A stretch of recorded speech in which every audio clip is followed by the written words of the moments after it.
Hey, what's going on everyone? Greg here. And the last time I did a everything you should know video rounding up all the details about a certain product was for the iPad Pro 2020. I released that video and then about a day or two later, Apple announced the iPad Pro 2020. So hopefully with this iPhone 9 roundup, Apple will announce the iPhone 9 tomorrow on April Fool's. Okay, that's probably not too likely, but for this video, I actually do have a lot of details regarding the iPhone 9. I'm going to give you the latest rumors and also possibly a release date for this phone. Now, before we fully get into this video, I just want to remind everyone again that there is a Greg's Gadgets Discord community, and I do also have a Twitter account. So if you want to either discuss the iPhone 9 in the Discord or follow me on Twitter for the latest updates, I will leave links to both of those in the description below. Now for this video, we're going to go over everything we know about the iPhone 9, including the rumored design, the features, the price, the latest rumors, and of course, when we can expect this to actually be announced and released. Now, if you've been keeping up with all my videos regarding the iPhone 9, you probably know this part of the video by now. And that is the design. So we are expecting the iPhone 9 to come in the same exact body as the iPhone 8. So expect a 4.7-inch display with top and bottom bezels.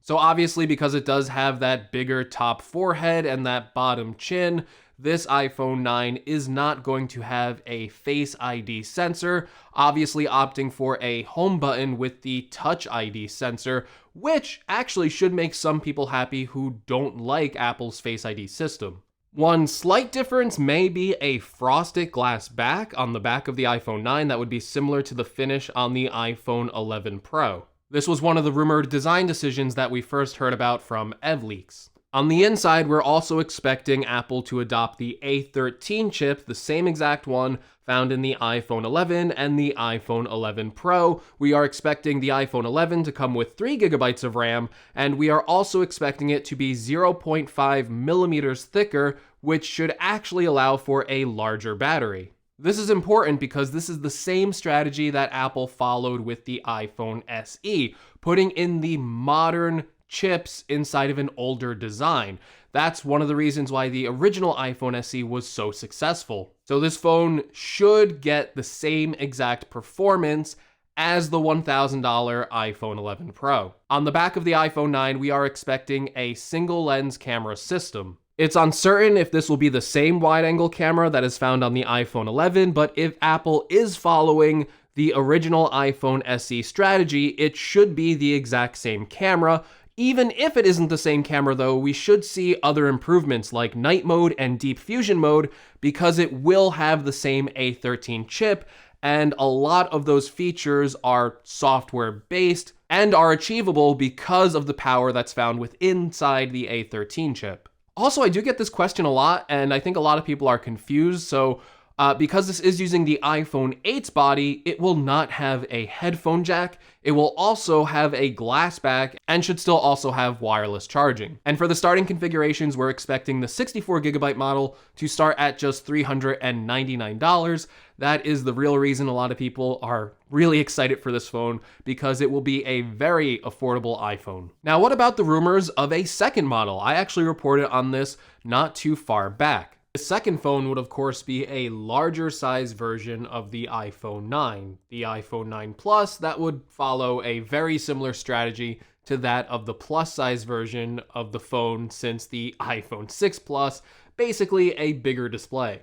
We've seen a lot of reports saying that the plus size variant would be available either this year or next year, with reliable sources like Ming-Chi Kuo and also now 9to5Mac reporting that iOS 14 code contains references to a bigger iPhone 9 Plus. As for the iPhone 9 Plus, everything I just said about the iPhone 9 basically applies here, except for 3 different things. So the first thing is obviously it's going to have a bigger display. We are expecting it to have the same display size as all the other Plus models, so a 5.5-inch LCD display at 1080p resolution. The second thing that might change is that this Plus version might also have a second camera on it, similar to the iPhone 7 Plus and iPhone 8 Plus. Now, what I'm not sure of is if Apple will choose to do a wide angle and telephoto like they did on the previous Plus versions, or I think probably the more likely thing now is for them to include a wide angle and then an ultra wide angle camera. This would give it parity with the regular iPhone 11 and also the brand new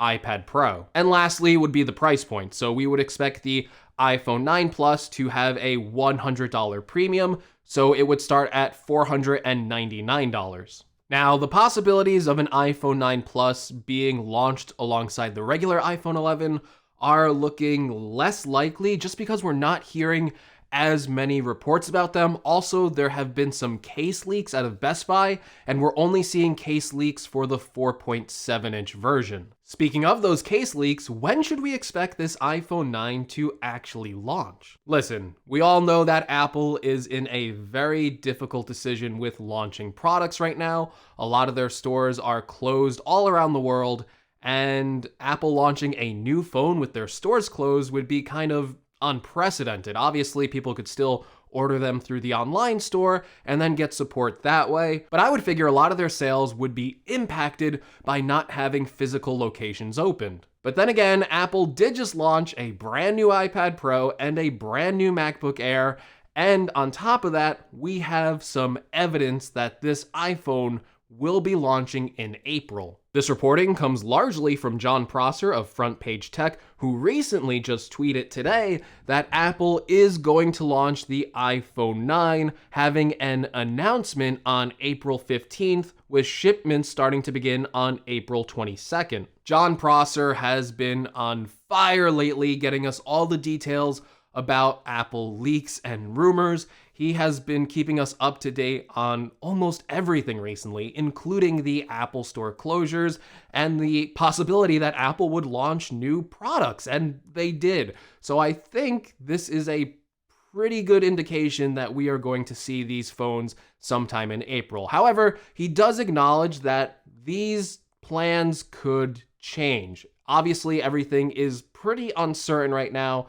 Apple is probably planning to launch these phones, but if something catastrophic happens, they may have to push it back even more. Like I said before, launching a new phone without any stores open, unable to provide technical support, would be kind of a little bit of a disaster in some ways. But as John Prosser goes on to say in his tweet, he is saying that Apple is actually shipping out iMacs to its store employees so they can help with technical questions online, so they can build that up and have a lot of people ready to assist during this launch, at least from the safety of their homes. Again, if you want really up-to-the-date information regarding this scenario, I would definitely give John Prosser a follow on Twitter, and I would also subscribe to his channel Front Page Tech, if you haven't already. On top of all this, like I mentioned before, we are also now seeing case leaks out of Best Buy. Cases for the iPhone 9 are now appearing at Best Buy labeled that they are for the new iPhone 4.7 2020 on the front of the box. Furthermore, these cases contain notes from Best Buy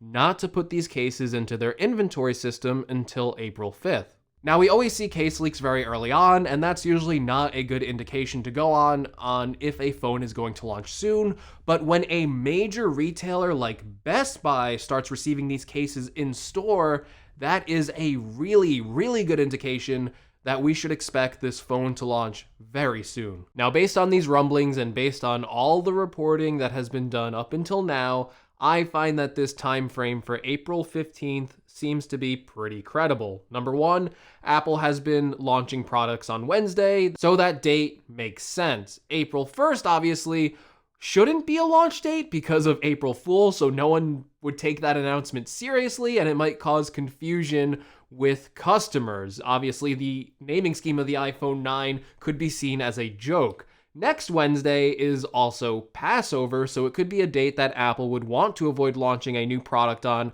out of respect for the holiday, which leaves April 15th, the middle of the month, a pretty good day to do this. Furthermore, that middle of the month gives them just enough time to pivot launching this device if they face any unforeseen circumstances, but it seems like the iPhone 9s are finished somewhere in a warehouse, ready to be launched at any time now. So it really does look like we should expect an iPhone 9 announcement via a press release and a website refresh sometime in the middle of April. Hopefully this video helped you out. If it did, make sure you leave me a like. If you want to see more from my channel, make sure you're subscribed.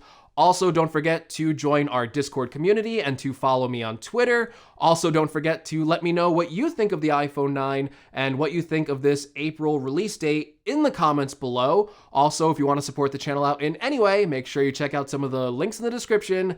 And as always, thank you so much for watching, and I will see you all in the next video. Take care, everyone.